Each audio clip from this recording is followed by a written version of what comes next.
Sa isang tahimik na bayan sa Batangas, nabuo ang isang pag-ibig na kasing ganda ng paglubog ng araw sa baybayin.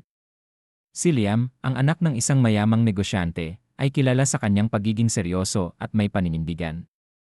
Si Sofia naman, anak ng isang masipag na mangingisda, ay kasing gaan ng hangin ang personalidad at may ngiting kasing ningning ng araw.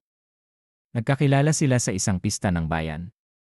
Si Liam ay kasama ng kanyang pamilya na nakatira sa malaking bahay sa itaas ng burol, habang si Sofia ay abala sa pagtulong sa kanilang munting tindahan.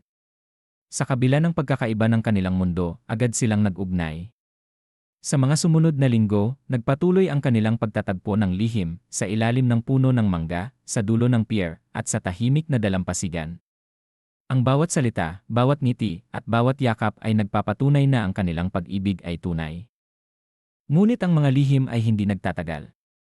Isang hapon, nakita ng ama ni Liam, si Don Lorenzo, ang dalawa na magkasama. Si Don Lorenzo, na labis ang pagpapahalaga sa kanilang pangalan at yaman, ay hindi pumayag sa relasyong ito. Hindi ka maaaring umibig sa isang babaeng galing sa mahirap na pamilya, Liam. Ang pag-ibig na yan ay sisira sa ating pangalan. Kailangan mong iwanan siya. Sa kabilang banda, nalaman din ng ina ni Sofia, si Aling Rosa, ang kanilang relasyon.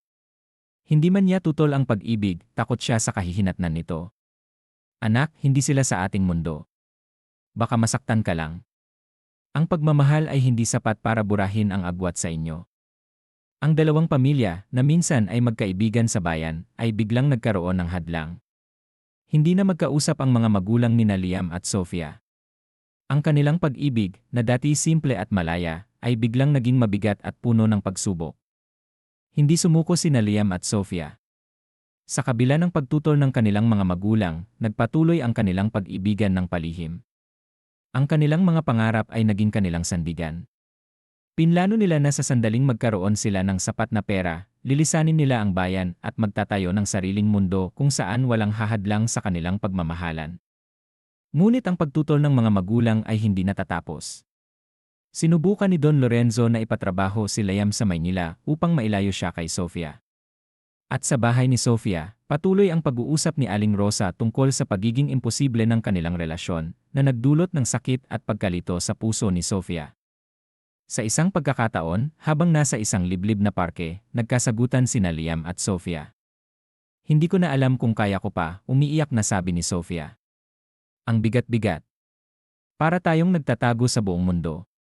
Huwag kang sumuko, Sofia, sagot ni Liam, mahigpit na hawak ang kamay niya.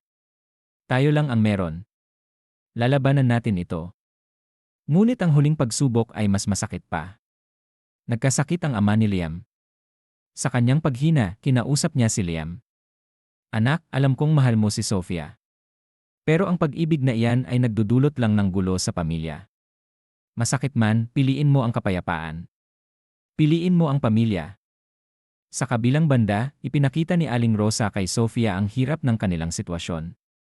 Anak, halos hindi na kami makausap sa bayan dahil sa isyu nyo.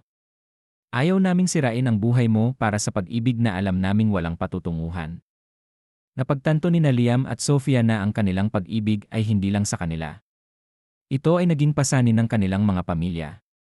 Ang pag-ibig na nagdudulot ng sakit sa mga taong mahal nila ay hindi na pag-ibig. Nag-usat sila sa huling pagkakataon sa kanilang paboritong lugar sa dalampasigan. Ang langit ay may kulay kahel at ang hangin ay malungkot na umiihip. Liam, kailangan nating tapusin ito, sabi ni Sofia, nagpipigil ng luha. Para sa kapayapaan ng ating mga pamilya. Hindi umimik si Liam, ngunit alam niya na tama si Sofia.